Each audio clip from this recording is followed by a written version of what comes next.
Hi friends, market അപ്ഡേറ്റ്സിൻ്റെ ഒരു പുതിയ വീഡിയോയിലേക്ക് എല്ലാവർക്കും സ്വാഗതം. ഇന്ന് നോക്കുകയാണെങ്കിൽ നിഫ്റ്റിയിൽ കഴിഞ്ഞ ദിവസത്തെ ആ ഒരു ബുള്ളിഷ് സിഗ്നൽ അല്ലെങ്കിൽ ബുള്ളിഷ് ട്രെൻഡ് കണ്ടിന്യൂ ചെയ്തു എന്ന് വേണം കാണാനായിട്ട്. ഇന്നത്തെ മാർക്കറ്റ് നോക്കുകയാണെങ്കിൽ ഒരു പോസിറ്റീവ് മൊമെൻറ്റത്തിലാണ് പോയി എൻഡ് ആയിരിക്കുന്നത്. ഇന്നത്തെ ഓപ്പണിംഗ് പ്രൈസ് നോക്കുകയാണെങ്കിൽ 9364 മാർക്കറ്റ് ഓപ്പൺ ആയതിനു ശേഷം 9511 വരെ ഹൈ പോയിട്ടുണ്ടായിരുന്നു. തുടർന്ന് 9490 മാർക്കറ്റ് ക്ലോസ് ആവുകയും ചെയ്തു. ഇന്ന് സെൻസെക്സിൽ നോക്കുകയാണെങ്കിലും നിഫ്റ്റിയിൽ നോക്കുകയാണെങ്കിലും ഏകദേശം 1.9% വർധനവാണ് രണ്ടിലും രേഖപ്പെടുത്തിയിരിക്കുന്നത്. ഇനി ഇന്നത്തെ സെക്ടർ വൈസ് മാർക്കറ്റ് നോക്കുകയാണെങ്കിൽ ആകപ്പാടെ PSU ബാങ്ക് മാത്രമാണ് ഒരു ഡൗണിൽ നിന്നിട്ടുണ്ടായിരുന്നത്. ബാക്കി എല്ലാ സെക്ടറും തന്നെ പോസിറ്റീവിലായിരുന്നു പോയത്. അതിൽ തന്നെ നോക്കുകയാണെങ്കിൽ ഓട്ടോ, മീഡിയ ആയിരുന്നു ടോപ്പ് ഗെയിനേഴ്സ് ആയിരുന്നു നിന്നിട്ടുണ്ടായിരുന്നത്. അതേ തുടർന്ന് ബാങ്കിങ്, ഫിനാൻഷ്യൽ സെക്ടറുകളൊക്കെ അപ്പിൽ പോയിട്ടുണ്ടായിരുന്നു. ഇനി ഇന്നത്തെ നിഫ്റ്റി 50 നോക്കുകയാണെങ്കിൽ 42 സ്റ്റോക്കുകളായിരുന്നു അഡ്വാൻസസിൽ നിന്നത്. 8 സ്റ്റോക്കുകളെ ഡിക്ലൈനിൽ വന്നിട്ടുണ്ടായിരുന്നുള്ളൂ. ഇനി നമ്മൾ നിഫ്റ്റിയുടെ ചാർട്ടിലേക്ക് നോക്കുകയാണെങ്കിൽ ഇന്ന് ഒരു ഗ്യാപ്പ് അപ്പായ ഓപ്പണിംഗ് ആയിരുന്നു നിഫ്റ്റിയിൽ കണ്ടത്. ഒരു ഗ്ലോബൽ മാർക്കറ്റിൻ്റെ സപ്പോർട്ടായിരുന്നു പ്രധാനമായിട്ടുണ്ടായിരുന്നത്. SGX നിഫ്റ്റി നോക്കുകയാണെങ്കിൽ രാവിലെ ഏകദേശം ഒരു 50 പോയിൻറ്റ്സിൻ്റെ അടുത്ത് അപ്പിൽ നിന്നിട്ടുണ്ടായിരുന്നു. പിന്നെ മാർക്കറ്റ് ഓപ്പൺ ആയതിനു ശേഷം ഒരു നല്ലൊരു ഗെയിൻ കൊടുത്തതിന് ശേഷം ഒരു സൈഡ് വേയിൽ പിന്നെ മാർക്കറ്റ് പോയി. പിന്നെ ഉച്ചയ്ക്ക് ശേഷം നോക്കുകയാണെങ്കിൽ പിന്നീട് ആ ഒരു യൂറോപ്യൻ മാർക്കറ്റിൻ്റെ സപ്പോർട്ട് കൂടെ പിന്നെ ഒരു ഗെയിൻ വന്നു മാർക്കറ്റിൽ. ഇനി ഡെയിലി ചാർട്ടിലേക്ക് നമ്മൾ നോക്കുകയാണെങ്കിൽ ഇപ്പോൾ നല്ലൊരു ബുള്ളിഷ് ക്യാൻഡിലാണ് 2 ദിവസവും നിഫ്റ്റിയിൽ പ്ലോട്ടായിരിക്കുന്നത്. ഇത് മൂവിങ് ആവറേജസിലൊക്കെ നോക്കുകയാണെങ്കിൽ 20 ഡേയിലും 50 ഡേയിലൊക്കെ അതിനെ ബ്രേക്ക് ചെയ്തു എന്നാണ് അനലിസ്റ്റുകളൊക്കെ റിപ്പോർട്ട് ചെയ്തിരിക്കുന്നത്. എന്തായാലും നിഫ്റ്റിയിൽ ഇപ്പോൾ നോക്കുകയാണെങ്കിൽ ഒരു ബുള്ളിഷ് ട്രെൻഡാണ് ഇപ്പം കണ്ടുവരുന്നത്. ഇനിയിപ്പോൾ ഇതിനുള്ള കാരണങ്ങൾ നോക്കുകയാണെങ്കിൽ പ്രധാനമായിട്ടും ഇന്ന് ഒരു ഗ്ലോബൽ മാർക്കറ്റിൻ്റെ സപ്പോർട്ട് ഉണ്ടായിരുന്നു മൊത്തത്തിൽ. പിന്നെ അതുപോലെ തന്നെ യൂറോപ്യൻ മാർക്കറ്റ് നോക്കുകയാണെങ്കിൽ അവിടെ ഒരു സ്റ്റിമുലസ് പാക്കേജിൻ്റെ പ്ലാനും കാര്യങ്ങളൊക്കെ വന്നത് യൂറോപ്യൻ മാർക്കറ്റിന് ഒരു ബൂസ്റ്റ് കൊടുത്തിട്ടുണ്ടായിരുന്നു ഇന്നത്തേത്. അപ്പോൾ അതും ഇന്നത്തെ ഇന്ത്യൻ മാർക്കറ്റിന് ഗുണകരമായി. പിന്നെ നോക്കുകയാണെങ്കിൽ പ്രധാനമായിട്ടും ഇന്ന് മാർക്കറ്റിൽ മന്ത്ലി എക്സ്പയറി ആയിരുന്നു മെയ് മന്തിൻ്റെ. അപ്പോൾ ഒരു ഷോർട്ട് കവറിങ് അതെല്ലാം നടന്നതും പിന്നെയും മാർക്കറ്റിൽ ഒരു ബൂസ്റ്റ് നൽകിയിട്ടുണ്ടായിരുന്നു. പിന്നെ ഇന്നത്തെ ഒരു മാർക്കറ്റ് വെച്ച് നമ്മൾ നോക്കുകയാണെങ്കിൽ ഇപ്പം അടുത്ത ഒരു ക്രൂഷ്യൽ റെസിസ്റ്റൻസ് നിൽക്കുന്നത് 9580 ആ ഒരു റേഞ്ചിലാണ് ഇനിയൊരു നല്ലൊരു റെസിസ്റ്റൻസ് നിഫ്റ്റിയിൽ നിൽക്കുന്നത്. അപ്പോൾ അതിനെ ബ്രേക്ക് ചെയ്യുകയാണെങ്കിൽ പിന്നീട് മാർക്കറ്റ് കുറച്ച് മുകളിലേക്ക് പോകാനുള്ള സാധ്യതകളുണ്ട്. എങ്കിലും നമുക്കിത് എത്ര വരെ പോകുമെന്ന് പറയാൻ സാധിക്കത്തില്ല. കാരണം നമ്മുടെ US ചൈന ട്രേഡ് വാറിനെ കുറിച്ചുള്ള ടെൻഷൻസും പിന്നെ അതേപോലെ തന്നെ ഇപ്പോൾ കൊറോണയുടെ പറ്റി വരുന്ന പുതിയ റിപ്പോർട്ടുകളെല്ലാം നമുക്ക് ഇനിയും മാർക്കറ്റിൽ കൂടുതൽ ഇമ്പാക്റ്റുകൾ കൊണ്ടുവരാൻ സാധ്യതകളുണ്ട്. അപ്പോൾ അതുകൊണ്ട് തന്നെ മാർക്കറ്റിനെ കെയർഫുള്ളായിട്ട് തന്നെ വാച്ച് ചെയ്യുക. ഇനിയിപ്പോൾ നമ്മൾ വീക്ക്ലി ചാർട്ടിലേക്ക് നോക്കുകയാണെങ്കിൽ നമുക്ക് അവിടെ ഒരു ബുള്ളിഷ് ട്രെൻഡാണ് ഇതുവരെ പ്ലോട്ടായിരിക്കുന്നത്. കഴിഞ്ഞ വീക്കിൽ നമ്മൾ കണ്ടിരുന്ന ഒരു ഹാമർ പാറ്റേൺ ഫോം ആയിരിക്കുന്നു അവിടെ സപ്പോർട്ട് കൊടുക്കുമെന്നുള്ള രീതിയിൽ. അതേ തുടർന്ന് നോക്കുകയാണെങ്കിൽ ഇപ്പം നമുക്ക് നല്ലൊരു ബുള്ളിഷ് ക്യാൻഡിലാണ് ഇതുവരെ ഈ ഒരു വീക്കിൽ പ്ലോട്ടായിട്ടിരിക്കുന്നത്. അത് നമുക്ക് നല്ലൊരു പോസിറ്റീവായിട്ടുള്ളൊരു സൂചന തന്നെയാണ്. ഇനി നമ്മൾ ഇന്നത്തെ ഒരു ഗ്ലോബൽ മാർക്കറ്റ് നോക്കുകയാണെങ്കിൽ US മാർക്കറ്റ് ഇന്നലെ ഒരു പോസിറ്റീവ് എൻഡിങ്ങിലാണ് പോയത്. നാസ്ഡാക്കിൽ ഏകദേശം 72 പോയിൻറ്റ്സ് അപ്പിലാണ് പോയത്. യൂറോപ്യൻ മാർക്കറ്റിൽ നിന്ന് നോക്കുകയാണെങ്കിൽ എല്ലാം തന്നെ നല്ലൊരു പോസിറ്റീവ് മൊമെൻറ്റത്തിലാണ് ട്രേഡ് ആയത്. കാരണം ആ ഒരു സ്റ്റിമുലസ് പാക്കേജിൻ്റെ ഹോപ്പൊക്കെ ആയിരുന്നു അവിടെ ഉണ്ടായിരുന്നത്. ഏഷ്യൻ മാർക്കറ്റിൽ ഇപ്പോൾ ഒരു മിക്സഡ് ട്രെൻഡാണ് നമ്മൾ കണ്ടുവരുന്നത്. SGX നിഫ്റ്റി നോക്കുകയാണെങ്കിൽ 35 പോയിൻറ്റ്സ് അപ്പിൽ ഇപ്പോൾ നിൽക്കുന്നു.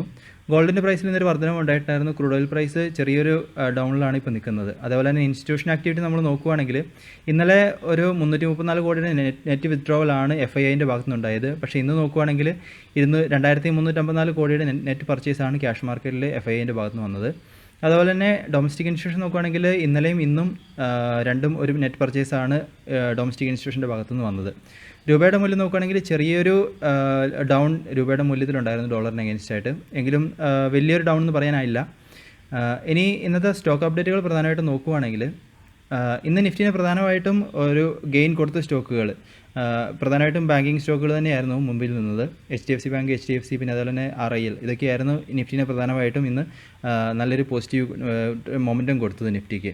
പിന്നെ അടുത്തതായിട്ട് ഈ ഒരു മെയ് മന്ത് നോക്കുകയാണെങ്കിൽ മെയ് മന്തിലെ ഒരു സെക്ടർ വൈസുള്ള ഡാറ്റയാണിത്. അപ്പോൾ അതിൽ നോക്കുകയാണെങ്കിൽ നിഫ്റ്റി, ഓട്ടോ, മീഡിയ, ഫാർമ ഇതൊക്കെയാണ് ഈ ഒരു മെയ് മന്തിലൊരു പോസിറ്റീവ് ഗെയിനിൽ നിന്നിട്ടുണ്ടായിരുന്നത്. ഈ ഒരു മെയ് മന്ത് മൊത്തത്തിൽ നോക്കുകയാണെങ്കിൽ ഏറ്റവും കൂടുതൽ ഡൗണിൽ പോയത് അല്ലെങ്കിൽ ഈ ഒരു മെയ് മന്തിൽ മൊത്തത്തിലൊരു നല്ലൊരു ഡൗൺ കൊടുത്ത സ്റ്റോക്ക് എന്ന് പറയുന്നത് സെക്ടർ എന്ന് പറയുന്നത് PSU ബാങ്ക്, അതേപോലെ തന്നെ മെയിനായിട്ട് ബാങ്കിങ് സെക്ടറുകൾ തന്നെയാണ് ഈ ഒരു മെയ് മന്തിൽ നിഫ്റ്റിയിലെ ഒരു ഡൗണിൽ നിന്ന സെക്ടറുകൾ. പിന്നെ അടുത്തതായിട്ട് S&P ഗ്ലോബ് അവരുടെ റേറ്റിംഗിൽ നോക്കുകയാണെങ്കിൽ ഇന്ത്യയുടെ GDPയിൽ ഇന്ത്യൻ എക്കോണമിയിൽ ഒരു 5% ഒരു കോൺട്രാക്ഷൻ വരും എന്നുള്ള രീതിയിൽ അവർ റിപ്പോർട്ട് ചെയ്തിട്ടുണ്ടായിരുന്നു. അപ്പോൾ അതാണ് അവർ എസ്റ്റിമേറ്റ് ചെയ്തിരിക്കുന്നത്. ഇത് പ്രധാന കാരണം എന്ന് വെച്ച് കഴിഞ്ഞാൽ ആ ഒരു ലോക്ക്ഡൗൺ അതിൻ്റെ ഒരു ഇമ്പാക്റ്റുകൾ തന്നെയാണ്. ബിസിനസ് ആക്ടിവിറ്റിയിൽ വന്ന റിഡക്ഷനൊക്കെയാണ് ഈ ഒരു റേറ്റിംഗ് ഡൗൺഗ്രേഡ് ചെയ്യാനുള്ള കാരണങ്ങൾ. ഇനി അടുത്തൊരു ന്യൂസ് എന്ന് വെച്ച് കഴിഞ്ഞാൽ റൗട്ടേഴ്സിൽ വന്നതാണ്. അതിൽ പറയുന്നത് വെച്ച് കഴിഞ്ഞാൽ വോഡാഫോണിലേക്ക് ഗൂഗിൾ ഒരു ഇൻവെസ്റ്റ്മെൻറ്റിന് പ്ലാൻ ചെയ്യുന്നു എന്നുള്ളൊരു റിപ്പോർട്ട് ഫിനാൻഷ്യൽ ടൈംസിൽ വന്നതായിട്ട് റിപ്പോർട്ട് ചെയ്തിട്ടുണ്ടായിരുന്നു. അപ്പോൾ അതിൽ നോക്കുകയാണെങ്കിൽ ഗൂഗിൾ ഏകദേശം 5% സ്റ്റേക്ക് വോഡാഫോൺ ഐഡിയയിൽ വാങ്ങാനായിട്ട് ഉദ്ദേശിക്കുന്നതായിട്ടാണ് ഫിനാൻഷ്യൽ ടൈംസ് റിപ്പോർട്ട് ചെയ്തിരിക്കുന്നത്. എങ്കിലും ഇതിനെ സംബന്ധിച്ചിടത്തോളം വോഡാഫോണിൻ്റെ ഭാഗത്തുനിന്നോ അല്ലെങ്കിൽ ഗൂഗിളിൻ്റെ ഭാഗത്തുനിന്നോ ഒരു പ്രത്യേകിച്ചൊരു കമൻറ്റുകളൊന്നും ഇതുവരെ വന്നിട്ടുണ്ടായിരുന്നില്ല. ഇനി അടുത്തായിട്ട് ഇത് മണി കൺട്രോളിൽ വന്നൊരു ഡാറ്റയാണ്. ഇതിൽ നോക്കുകയാണെങ്കിൽ Q4 ഡാറ്റ പ്രകാരം ഏകദേശം 96 കമ്പനികളിൽ പ്രൊമോട്ടേഴ്സ് അവരുടെ സ്റ്റേക്ക് ഇൻക്രീസ് ചെയ്തതായിട്ട് റിപ്പോർട്ട് ചെയ്തിട്ടുണ്ട്. അപ്പം എല്ലാം തന്നെ നോക്കുകയാണെങ്കിൽ നല്ല വാല്യുവേഷനുള്ള കമ്പനികളിലാണ് ഇപ്പം കാണുന്നത്. അപ്പം ഈ ഒരു ഡൗൺ പോയ സാഹചര്യത്തിൽ പ്രൊമോട്ടേഴ്സ് ഈ ഒരു കമ്പനികളിൽ സ്റ്റേക്ക് ഇൻക്രീസ് ചെയ്യുക എന്ന് പറയുന്നത് ഒരു പോസിറ്റീവ് ന്യൂസ് തന്നെയാണ്. പക്ഷേ ഇതിനകത്ത് ശ്രദ്ധിക്കേണ്ട ഒരു വിഷയം എന്ന് വെച്ച് കഴിഞ്ഞാൽ ഇത് സ്റ്റേക്ക് ഇൻക്രീസ് ചെയ്യുന്നതിന് വേറൊരു സാധ്യതകൾ കൂടി പറയാനെന്ന് വെച്ച് കഴിഞ്ഞാൽ ആ ഒരു വാല്യുവേഷൻ അല്ലെങ്കിൽ ആ ഒരു കമ്പനിയുടെ പ്രൈസ് വീണ്ടും താഴേക്ക് പോകാതിരിക്കാൻ വേണ്ടിയിട്ടും പ്രൊമോട്ടേഴ്സ് സ്റ്റേക്ക് ഇൻക്രീസ് ചെയ്യാറുണ്ട്. അതുകൊണ്ട് തന്നെ ഈ ഒരു കമ്പനികൾ നിങ്ങൾ അനലൈസ് ചെയ്യുക. അപ്പോൾ ഇതിൽ പ്രധാനപ്പെട്ടതായിട്ട് നോക്കുകയാണെങ്കിൽ Tata power, Ashok Leyland, Bajaj Finserv, PVR, India bull housing finance ഈ ഒരു കമ്പനികളും പിന്നെ അതുപോലെ തന്നെ അങ്ങനത്തെ ഒരു 96 കമ്പനികളിലാണ് ഇപ്പോൾ പ്രൊമോട്ടേഴ്സ് സ്റ്റേക്ക് ഇൻക്രീസ് ചെയ്തതായിട്ട് ഇവർ റിപ്പോർട്ട് ചെയ്യുന്നത്. അപ്പോൾ നിങ്ങൾ ഈ ഒരു കമ്പനികൾ അനലൈസ് ചെയ്യുക. അപ്പോൾ ഇതിനകത്ത് നല്ലൊരു ഇൻവെസ്റ്റ്മെൻറ്റിനുള്ള സാധ്യതകളുള്ള കമ്പനികൾ അല്ലെങ്കിൽ നല്ല വാല്യുവേഷനുള്ളതും നല്ല ബിസിനസ് പ്ലാനുള്ള കമ്പനികളൊക്കെ നോക്കിയിട്ട് അതിൽ ഒരു ഇൻവെസ്റ്റ്മെൻറ്റായിട്ട് തിരഞ്ഞെടുക്കുന്നത് നല്ലതായിരിക്കും. പിന്നെ അടുത്തായിട്ട് നോക്കുകയാണെങ്കിൽ ഇന്നത്തെ സ്റ്റോക്ക് അപ്ഡേറ്റുകളിൽ നോക്കുകയാണെങ്കിൽ SBI അതിന് എലിജിബിൾ ആയിട്ടുള്ള കസ്റ്റമേഴ്സിന് മൊറട്ടോറിയം 3 മാസം കൂടി എക്സ്റ്റെൻഡ് ചെയ്യാനായിട്ട് അവർ പ്ലാൻ ചെയ്യുന്നുണ്ട്. അതും ഓട്ടോമാറ്റിക്കായിട്ട് എലിജിബിൾ ആയിട്ടുള്ളവരെ കണ്ടെത്തി ഓട്ടോമാറ്റിക്കായിട്ട് തന്നെ മൊറട്ടോറിയം എക്സ്റ്റെൻഡ് ചെയ്യുക എന്നുള്ളൊരു മെത്തഡോളജി അവർ ഫോളോ ചെയ്യുന്നതായിട്ട് റിപ്പോർട്ട് കിട്ടിയിട്ടുണ്ടായിരുന്നു. പിന്നെ അടുത്തായിട്ട് നോക്കുകയാണെങ്കിൽ VLR ലോജിസ്റ്റിക്സിൽ അവർ റിപ്പോർട്ട് ചെയ്തതെന്ന് വെച്ച് കഴിഞ്ഞാൽ ഓപ്പറേഷൻസിലൊക്കെ നല്ല ഡൗൺ വന്നിട്ടുണ്ട്. കാരണം അവർ ലോജിസ്റ്റിക് കമ്പനികൾ ആയതുകൊണ്ട് തന്നെ ലോക്ക്ഡൗണിൽ കൂടുതൽ ഇമ്പാക്റ്റുകൾ വന്നതായിട്ട് അവർ റിപ്പോർട്ട് ചെയ്തിട്ടുണ്ടായിരുന്നു. പിന്നെ അടുത്തായിട്ട് ഭാരത് ഫോർജിൽ നോക്കുകയാണെങ്കിൽ അവർ ജർമ്മനിയിലെ ഓപ്പറേഷൻസൊക്കെ റീസ്റ്റാർട്ട് ചെയ്യുന്നതായിട്ട് റിപ്പോർട്ട് ചെയ്തു.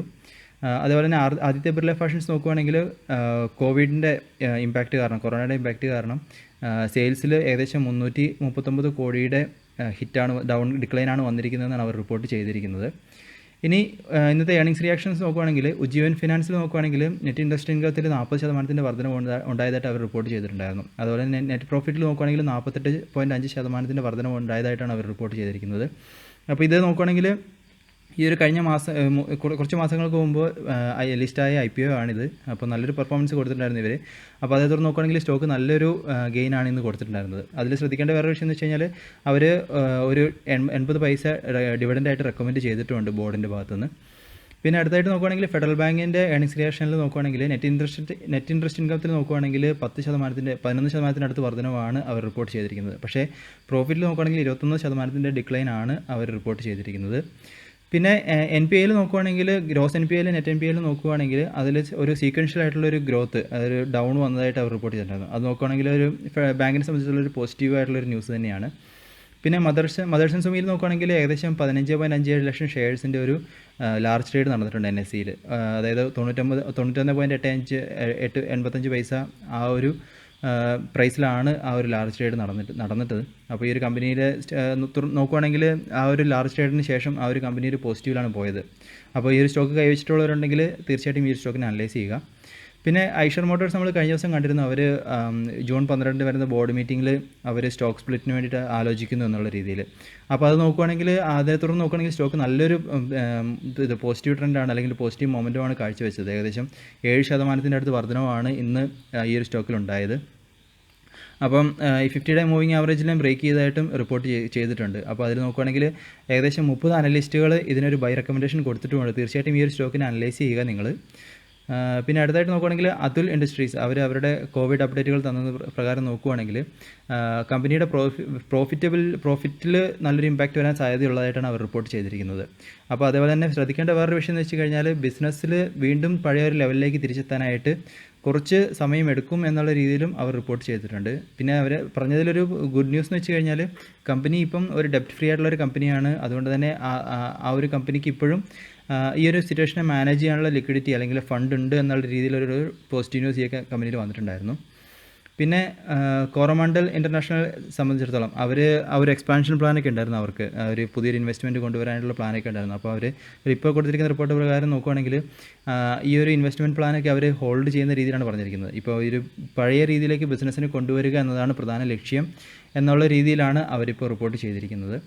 പിന്നെ ഇനി ഇന്നത്തെ ഗ്ലോബൽ ലെവലിൽ നോക്കുകയാണെങ്കിൽ ഇന്ന് US മാർക്കറ്റിൽ ജോബ്ലെസ് ക്ലെയിംസ് ഡാറ്റ അവർ അനൗൺസ് ചെയ്യാൻ പോകുന്നു. അപ്പോൾ അതൊന്ന് വാച്ച് ചെയ്യുക. അത് US മാർക്കറ്റിലൊരു ഇഫക്റ്റ് ഉണ്ടാക്കാനുള്ള സാധ്യതയുണ്ട്.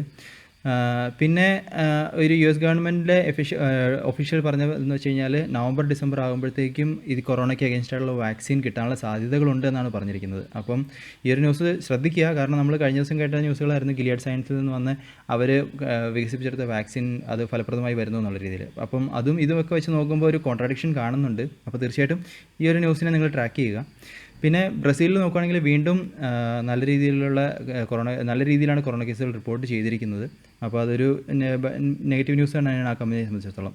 പിന്നെ ബാങ്ക് ഓഫ് കൊറിയ നോക്കുകയാണെങ്കിൽ അവർ ഇൻട്രസ്റ്റ് റേറ്റിൽ നല്ലൊരു കട്ട് വരുത്തിയിട്ടുണ്ടായിരുന്നു. അപ്പോൾ ഒരു കൊറോണയുടെ ഈ ഇമ്പാക്റ്റൊക്കെ കാരണം പിന്നെ അതുപോലെ തന്നെ എക്കോണമി തിരിച്ചു കൊണ്ടുവരാനൊക്കെ ആയിട്ട്. ഇന്ത്യയിൽ നോക്കുകയാണെങ്കിൽ ഇപ്പം കൊറോണ കേസസ് 1.5 ലക്ഷത്തിന് മുകളിൽ, അതായത് 1,58,000 മുകളിലേക്ക് എത്തിയിരിക്കുന്നു ഇപ്പം. അതും കൂടുതൽ കേസസ് ഇപ്പോൾ റിപ്പോർട്ട് ആയിക്കൊണ്ടിരിക്കുകയാണ് ദിവസവും. അപ്പം തീർച്ചയായിട്ടും ഈ ഒരു ന്യൂസുകളൊക്കെ വാച്ച് ചെയ്യുക. പിന്നെ അതുമാത്രമല്ല, വീണ്ടും ലോക്ക്ഡൗൺ എക്സ്റ്റെൻഡ് ചെയ്യുന്നതിനെക്കുറിച്ച് ഒരു ആലോചനകളൊക്കെ നടക്കുന്നു. അതിനുള്ള സാധ്യതകൾ തെളിഞ്ഞു വരുന്നുണ്ട്. പക്ഷേ അതിനകത്ത് കൂടുതൽ റിലാക്സേഷൻസ് കൊടുത്തുകൊണ്ടുള്ളൊരു ലോക്ക്ഡൗൺ ആയിരിക്കും എന്നുള്ള രീതിയിൽ പ്രതീക്ഷിക്കാം. അതും സ്റ്റേറ്റിന് തീരുമാനിക്കാം എന്നുള്ള രീതിയിലാണ് ഇപ്പോൾ പോകുന്നതായിട്ടാണ് ന്യൂസുകളൊക്കെ കേൾക്കുന്നത്. അപ്പോൾ തീർച്ചയായിട്ടും ഈ ഒരു ന്യൂസുകളൊക്കെ ട്രാക്ക് ചെയ്യുക. അപ്പോൾ ലോക്ക്ഡൗൺ എക്സ്റ്റൻഷനൊക്കെ വീണ്ടും വരുമ്പോഴൊക്കെ അതും മാർക്കറ്റിലൊരു ഇമ്പാക്റ്റ് കൊണ്ടുവരാനുള്ള സാധ്യതകളുണ്ട്. അപ്പോൾ ഇതൊക്കെ ന്യൂസിനെ കൂടുതലായിട്ട് നിങ്ങൾ ട്രാക്ക് ചെയ്യുക ഈ ഒരു സമയത്തും. അതേ തുടർന്നുള്ള ഒരു ഇൻവെസ്റ്റ്മെൻറ്റിനെ തുടരുക. കൂടുതൽ വീഡിയോകളായിട്ട് നമുക്ക് കാണാം. അതുവരെ this is Tony signing off.